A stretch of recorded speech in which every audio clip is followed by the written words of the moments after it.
Kelly was an inspiration to many over the years.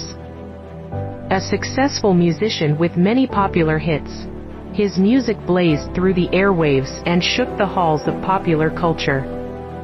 One day troubled celebrity, Ty Smith, claimed the name of R.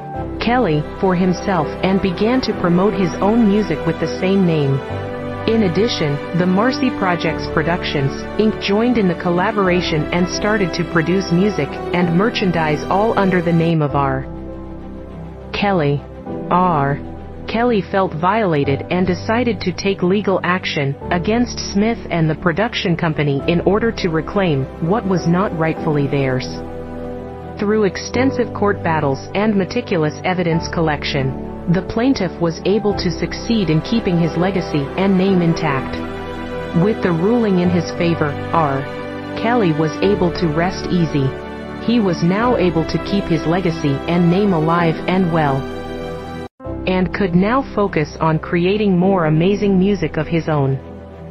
It was the summer of 2004 when R. Kelly and Jay-Z's agents set up a meeting to negotiate an unprecedented agreement. The goal was to bring the two stars together for a 40-stop nationwide tour, aptly titled, Best of Both Worlds. Preparations for the tour started right away, and on September the 28th in Chicago, R. Kelly's hometown, it was time to kick things off. In addition to distributing tickets and promotional materials to launch the tour, an official program was made for staff involved with the tour. This collaboration allowed fans in cities around the country to experience the best of both worlds. Such an affiliation with a high-profile artist was reflective of his prior experience and expertise. Smith had always been fascinated by the music industry.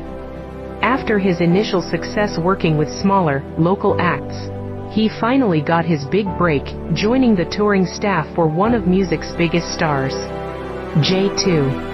Though his job was to protect the artist and the interests of J2 on tour, Smith felt like a part of the family, with unlimited backstage access and the freedom to do whatever he needed to do to keep the tour running smoothly. The satisfaction of seeing J2's fans respond so positively to his presence was incalculable. Smith knew he had finally hit his stride in the music industry. He couldn't have been prouder. Lighting setups weren't functioning correctly, some of the lights were even placed in the wrong spots. R. Smith was a road manager for Jay-Z's 2004 tour. It almost seemed like nothing was going right. R. Smith was managing a long list of issues, like lighting setups and audio malfunctions. There were 23 concerts with shows in 20 different cities. Although intense, R. Smith was proud to be by Jay-Z's side during his first documentary concert film, Backstage, with production issues looming over the tour. Tensions were high. Realizing the importance of R. Smith's work, Jay-Z earnestly appreciated him. R. Smith made sure the show went on, with every detail taken care of. Through it all, Jay-Z and R. Smith pushed forward, tackling every problem and delivering an amazing tour experience. From Cleveland to New Orleans, to Dallas, and Minneapolis, R. Smith was right by Jay-Z's side, helping with every aspect of the tour and making it one to remember. R. Kelly was having difficulty while performing every time he was about to hit his most climactic lighting moment. Something went wrong and the lighting staff failed to execute. It seems strange that Jay-Z's portion of the show always ran smoothly in comparison.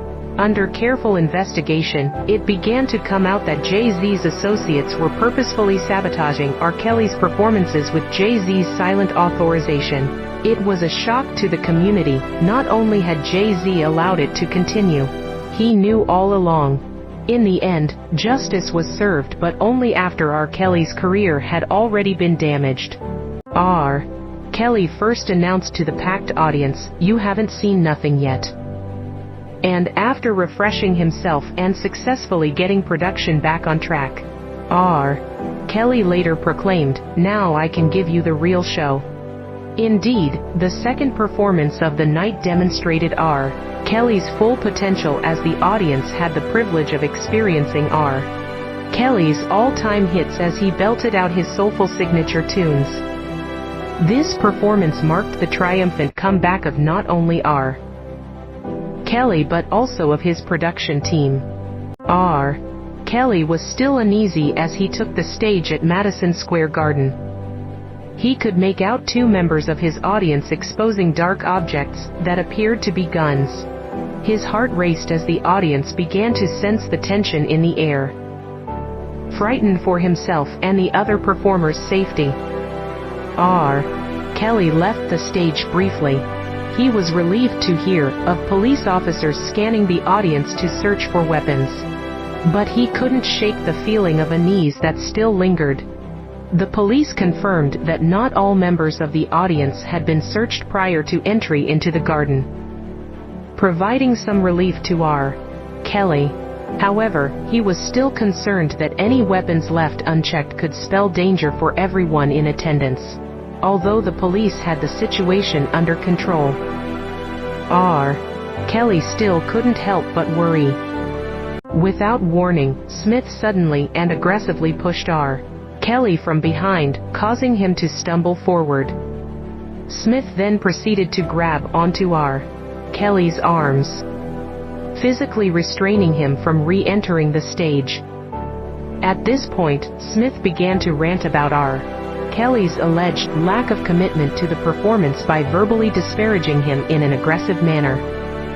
Fortunately, bystanders quickly intervened to separate the two individuals, enabling R. Kelly to eventually make his way back on stage to continue with the performance. Tensions were high as R. Kelly and his entourage stepped through the gates of Madison Square Garden on that fateful night. Unfortunately, things were about to get a whole lot worse. Suddenly, a mysterious assailant confronted the group and proceeded to cover them in mace or pepper spray. Horrified, R. Kelly and his entourage, including an off-duty Chicago police officer and an off-duty deputy sheriff from Atlanta, quickly scrambled for safety from the chaos and confusion. It was clear that they all were suffering from the severe effects of the attack.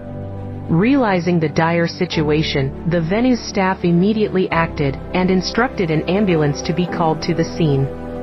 R. Kelly and his group were immediately transported to St. Vincent's Hospital in Manhattan for medical treatment. Thankfully, all managed to recover and the attackers were never found. R. Kelly was sadly unable to return to the stage to complete his performance. With the crowd waiting in anticipation, Jay-Z quickly arranged for some of his musician fiends, who happened to be there, to take the stage in his place. They provided an energizing show for those in attendance as they performed for several hours, helping to ease the disappointment of not seeing their favorite artist perform. The audience was immensely grateful and gave the replacement performers a standing ovation as they finished their set, although the night did not conclude as R. Kelly had intended. The attendees were still able to enjoy a great night of music, leaving them with unforgettable memories. On October the 29th, 2004, Jay-Z made a surprise attack on R. Kelly by announcing that he wouldn't be performing with him anymore on their Best of Both Worlds tour. The news spread quickly and fans were shocked by the sudden turn of events. On the following day, R. Kelly released a statement through his representatives that he was still ready, willing, and able to perform at future performances for the tour. However, Jay-Z was not deterred and continued to stand by his decision. He appeared on multiple New York radio programs and was vocal about his refusal to damper R. Kelly from the show. Despite the difficult situation, Smiths would have to find a way to keep the tour going without Jay-Z and R. Kelly together. R. Kelly was excited for the upcoming show at Madison Square Garden. However, shortly before the performance, he was hit with a painful injury. Despite his willingness and desire to continue, Jay-Z demanded that his tour partners, Atlanta Worldwide, bar him from performing for the remaining dates of the tour. Disappointed, but respecting Jay-Z's wishes, Atlanta Worldwide agreed. The tour was renamed to the Jay-Z and Friends Tour, and R. Kelly was excluded from the remainder of the shows. On November 12, 2004, Smith was facing criminal charges for assaulting R. Kelly. Smith's punishment, however, would not come at the hands of the legal system. In a surprising move, Jay-Z rewarded Smith for his conduct by not terminating him from the tour and hiring him as an executive at Def Recordings. His appointment as CEO was seen as a way for Jay-Z to secure Smith's loyalty, something that would pay off for him in the years to come. However, Jay-Z did not anticipate the ensuing public backlash. The media denounced Jay-Z's decision to put his loyalty and trust before Smith's wrongdoings. Nonetheless, Smith stayed with Def Recordings until the company dissolved in 2008. Plaintiff R. Kelly was about to enter the stage when he was suddenly confronted by Defendant Smith, who was brandishing a canister of mace or pepper spray, causing R. Kelly to be in fear of imminent harmful and offensive contact. R. Kelly was understandably shocked and scared for his safety, as he had no idea why Defendant Smith was confronting him like this. As a result of Smith's assault, R. Kelly was damaged and is entitled to the sum of at least $1 million in damages, as well as punitive damage of at least $3 million. It is clear that Defendant Smith acted with intentional malice, and that R. Kelly truly deserves justice. R. Kelly had no idea of the dangers he was about to face when he encountered Defendant Smith. Without provocation or consent, Smith viciously attacked R. Kelly with mace or pepper spray, clearly intending to cause harm and serious bodily injury. R. Kelly was stunned and terrified by this unprovoked assault, and believed his safety, if not his life, had been endangered by the other man. Thus, the second cause of action for which R.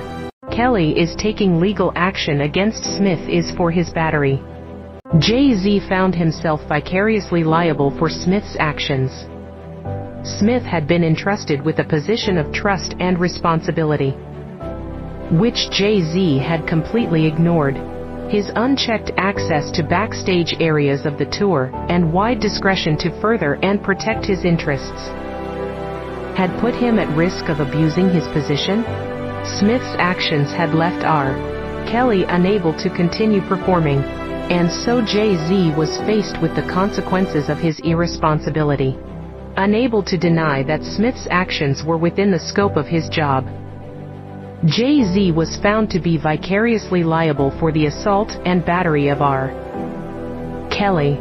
Jay-Z had made a mistake. He had hired Smith without bothering to check his background, only to learn Smith had been involved in an appalling scandal. Jay-Z realized he couldn't turn a blind eye to this, so he took decisive action, immediately firing Smith and disavowing his act. Despite taking the right action, there was still one big problem. After Smith had been hired and retained, R. Kelly had signed up to tour with him. Despite Smith's wrongdoings, Jay-Z allowed R. Kelly to stay on the tour, assuming full responsibility himself. As a result of Jay-Z's gross negligence in hiring, retaining and supervising Smith, R. Kelly was entitled to an amount equal to at least $1,000,000 and was entitled to punitive damages equal to at least $3,000,000. Jay-Z accepted the outcome with a heavy heart, but he knew it was the right thing to do. In the end, R. Kelly was justly compensated for the trauma and distress caused by Smith's actions.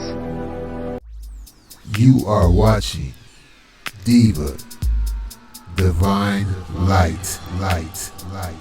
You can fuck with me if these is red bottoms, these is bloody shoes. Hit the scoop, I can get them both. I don't want tools, and I'm quick. Cut a nigga off, so don't get comfortable. Look, I don't dance now, I make money move. Now I gotta dance, I make money move. If I see you now speak, that means I don't fuck with you. I'm a boss, you a worker, bitch. I make bloody move. Now she say, gon' do what or who? Let's find out and see. Cardi B, you know where I'm at, you know where I be. Just a party, I'm there, I can play. I be in and out the gang so much, I know they tired of me. Honest, honest.